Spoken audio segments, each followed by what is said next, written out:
রোজের একঘেয়েমি জীবন থেকে বিরত পেতে একদিনের জন্য কোথাও কাছাকাছি ঘুরে আসতে চাইছেন? তাহলে যেতে পারেন বর্ধমান। কলকাতা থেকে গাড়ি নিয়েও যেতে পারেন বা হাওড়া থেকে ট্রেন লাইনেও যেতে পারেন বর্ধমানে।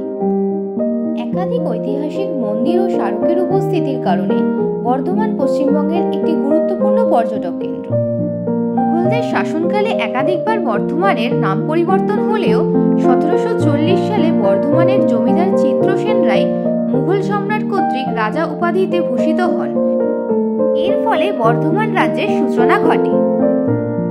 বর্ধমান স্টেশনের বাইরে টোটো স্ট্যান্ড থেকে একটা টোটো বুক করে নিলাম আজকে ঘোরাঘুরির জন্য। আমাদের পড়েছিল 350 টাকা। সারাদিন মোটামুটি 10টা থেকে 3:30 পর্যন্ত ঘোরাবার কথা হয়েছিল। প্রথমেই চলে আসি নবাবহাট 108 শিব মন্দিরে ঘুরতে। এটা বর্ধমানের খুবই প্রসিদ্ধ জায়গা। মেন গেটের বাইরে টিকিট কাউন্টার থেকে 2 টাকা করে টিকিট কেটেই প্রবেশ করা হয় মন্দির চত্বরে। বাইরে জুতো রাখারও ব্যবস্থা আছে। আপনারা কালনার ভিডিওয়ে দেখেছিলেন বৃত্তাকারে অবস্থিত ছিল 108 শিব মন্দির, আর ভিডিওটা যদি না দেখে থাকেন ওপরের আই বাটনে তার লিঙ্ক দিয়ে দিলাম। ঠিক সেরকমই বর্ধমানের নবাবহাটের শিব মন্দিরটি আয়তক্ষেত্র আকারে প্রতিষ্ঠিত। 1788 সালে বর্ধমান রাজ পরিবারের তিলকচন্দ্র বাহাদুরের পত্নী মহারানী বিষ্ণুকুমারী দেবী এই 108 শিব মন্দিরটি প্রতিষ্ঠা করেন নবাবহাটে। মন্দির চত্বরটি খুব সুন্দর করেই সাজানো, আর দেখতেই পাচ্ছেন রীতিমতো মেনটেনও করা হয়। সবকটি মন্দিরই প্রায় 8 চালা আকারে প্রতিষ্ঠিত, তবে কোণের দিকে যে 4টি মন্দির আছে সেগুলোর আকার আলাদা। কোণের দিকের যে মন্দির বলেছিলাম তার একটা আপনাদের দেখালাম, দেখুন এটা 8 চালা আকারের নয়।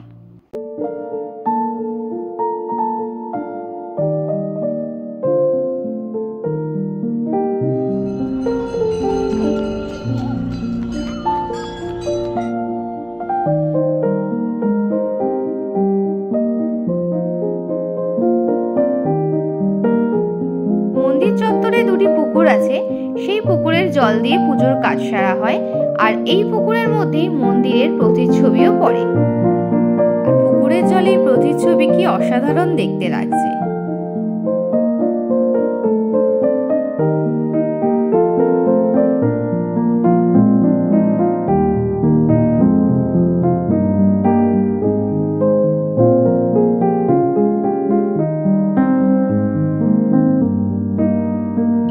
মানত নন্দী পার্ক।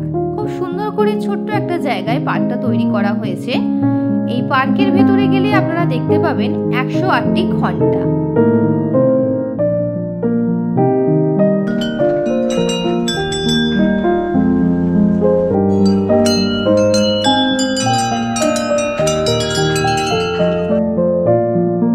এরপর আমাদের পরবর্তী গন্তব্য ছিল বর্ধমানের রাজবাড়ি।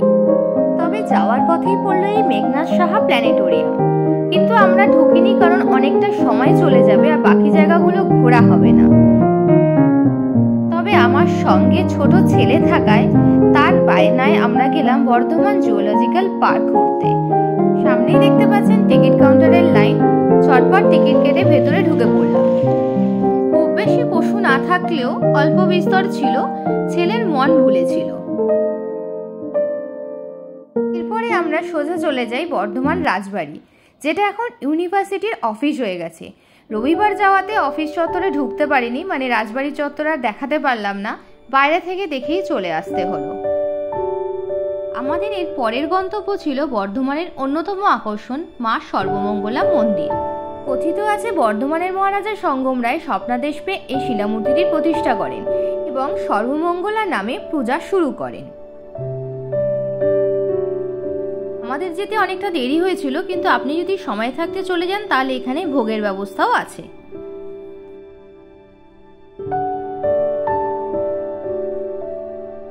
মন্দিরের গায়ে টেরাকোটার কাজ মন্দিরটাকে আরো সুন্দর করে তুলেছে। দেখতেই পাচ্ছেন আমরা যখন পৌঁছেছিলাম তখন ভোগ দেওয়ার জন্য প্রস্তুতি চলছে, তখন আর ইচ্ছা থাকলেও ভোগ খাওয়ার উপায় ছিল না।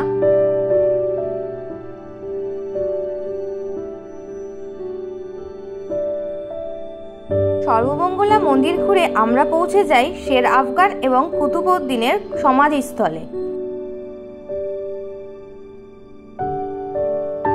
পিতা আকবর শের আফগানের সঙ্গে বিয়ে দেন মেহের তথা মেহেরুন্নেসার এবং তিনি বর্ধমানের জায়গিরদার করে পাঠান শের আফগানকে।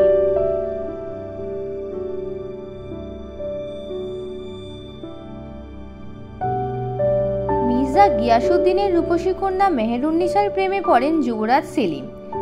পরবর্তীকালে মেহেরকে পাওয়ার লালসায় সেলিম তথা জাহাঙ্গীরের সঙ্গে যুদ্ধ হয় শের আফগানের এবং সেখানে শের আফগানের মৃত্যু হয়। শের আফগানের মৃত্যুর পরে মেহেরকে বিবাহ করেন জাহাঙ্গীর এবং মেহেরের নাম দেন নূরজাহান। পাদ্রিজ থেকে আসা পীর সাহেবের সমাধি থেকেই এই জায়গার নাম হয় পীর বাহারাম, যেখানে আজও মেহেরুন্নেসার স্বামী শের আফগানের সমাধি রয়েছে।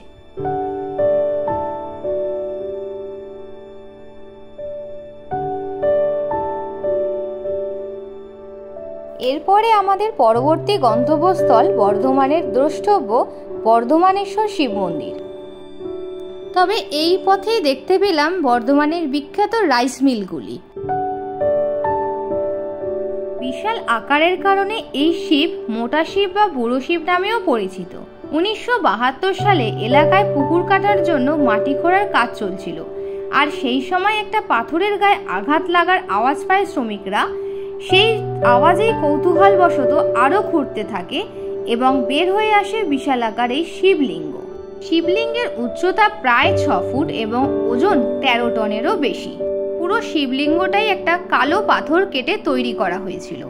অনেকের মতে এই শিবলিঙ্গ প্রায় কনিষ্কের সময়, যদিও তা নিয়ে দ্বিমত আছে।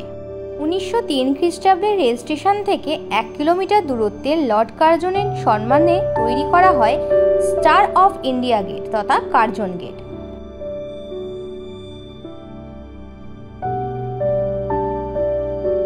এই কার্জন গেটের পাশেই আছে রামপ্রসাদের লস্যির দোকান, যেটা বর্ধমানের বিখ্যাত লস্যির দোকান বলেই পরিচিত।